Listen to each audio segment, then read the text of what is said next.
ನೀವು ಜನರಲ್ಲಿ ಹೆಂಗಿದೆ ಅಂತಂದರೆ ಉಚಿತ ಆರೋಗ್ಯ ತಪಾಸಣೆ ಶಿಬಿರ ಸಾವಿರಾರು ಜನ ಮಾಡ್ತಾರೆ. ಅಂದರೆ ಯಾರು ಕ್ಯಾಂಪ್ ಮಾಡ್ತಾರೆ ನೋಡಿ, ಎಲ್ಲವೂ ಒಂದೇ ಥರ ಇರೋದಲ್ಲ. ಇವತ್ತು ನಾವು ಮಾಡ್ತಕ್ಕಂಥದ್ದು ಎಂಥ ಕ್ಯಾಂಪ್ ಅಂತಂದರೆ, ನೀವೇನು ಇಲ್ಲಿದ್ದೀರಿ, ಟೋಟಲ್ ನೀವೇನಿದ್ದೀರಿ, ನನ್ನ ನಂಬರನ್ನು ಇಟ್ಕೊಂಡ್ರೆ ನಿಮಗೆ 10 ವರ್ಷ ಬಿಟ್ಟು ಫೋನ್ ಮಾಡಿ, ನೀವು ಕುಂತಲ್ಲೇ ಜಾಗದಿಂದ ನಿಮ್ಮ ರಿಪೋರ್ಟನ್ನು ನನಗೆ ಹಾಕ್ರಿ.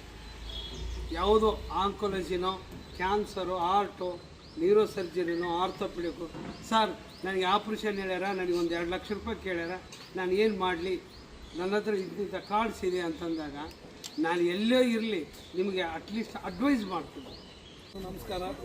ವೇದಿಕೆ ಮೇಲೆ ಇರೋ ನಮ್ಮ ಜಿಲ್ಲದ ಗಾಣಿಲಾಂಡಿಗಳು, ನಮ್ಮ ಮಕ್ಕಳಿಗೆ ಪಣ ಎಲ್ಲ ನಮಸ್ಕಾರ. ಸ್ವಲ್ಪ ಏನಿಲ್ಲ, ನಮ್ಮ ಮಲ್ಲಿಕಾರ್ಜುನ ಸ್ವಾಮಿ ಅವರು, ನಮ್ಮ ಶ್ರೀಧರ್ ಶೆಟ್ಟಿ ಅವರು ಬಂದು ನಿಮ್ಮ ವಾರ್ಡಲ್ಲಿ ಒಂದು ಹೆಲ್ತ್ ಕ್ಯಾಂಪ್ ಮಾಡ್ಬೇಕಂತ ಹೇಳಿದ್ವಪ್ಪ ಅಂದರೆ ಅದಕ್ಕಿಂತ ಒಳ್ಳೆಯದು ಕಾರ್ಯಕ್ರಮ ಯಾವುದಿಲ್ಲ ಅಂತೇಳಿ ನಾನು ಮತ್ತು ನಮ್ಮ ಸ್ನೇಹಿತರಾದ ಕೊಟ್ರೇಶ್ ಎಲ್ಲ ನನ್ನ ವಾರ್ಡಿನ ನನ್ನ ಹಿಂದೆ ಸಹಭಾಗಿತ್ವ ಇರೋರನ್ನೆಲ್ಲ ಕಲಿಸ್ಕೊಂಡು ನಾನು ವಾರ್ಡಲ್ಲೆಲ್ಲ ಪೇಪರ್ ಹಂಚಕ್ಕೆ ಕೂಡ ಅವ್ರು ಕೊಟ್ಟಿದ್ದರು. ಪೇಪರ್ ಹಂಚಿವಿ, ಎಲ್ಲ ಮಾಡಿವಿ. ಈ ಥರ ಇತ್ತಂತೆ ನಮ್ಮ ಜಿಲ್ಲಾದ ಅನಿಲ್ ಕೂಡ ಹೇಳಿದೆ, ಇಲ್ಲಪ್ಪ ಇದು ಒಳ್ಳೆ ಕ್ಯಾಂಪು, ಒಳ್ಳೆ ಡಾಕ್ಟರ್ಸ್ ಬರ್ತಾರೆ, ಇದು ಒಳ್ಳೆ ಇದನ್ನು ಉಪಯೋಗ ಮಾಡ್ಕೋಬೇಕು ನಮ್ಮ ವಾರ್ಡಿನ ಜನ, ಭಾಳ ಖುಷಿ ಆಯಿತು ಅಂತ ಇವ್ರು ಕೂಡ ಹೇಳಿದರು.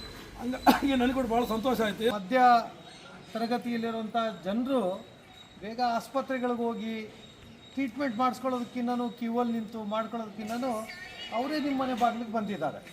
ಇದನ್ನು ಉಪಯೋಗ ಮಾಡ್ಕೊಳ್ಬೇಕು. ದೇವರು ಭಗವಂತ ನಿಮಗೆಲ್ರಿಗೂ ಒಳ್ಳೆ ಆಯುಷ್ಯ ಆರೋಗ್ಯ ಕೊಡಲಿ.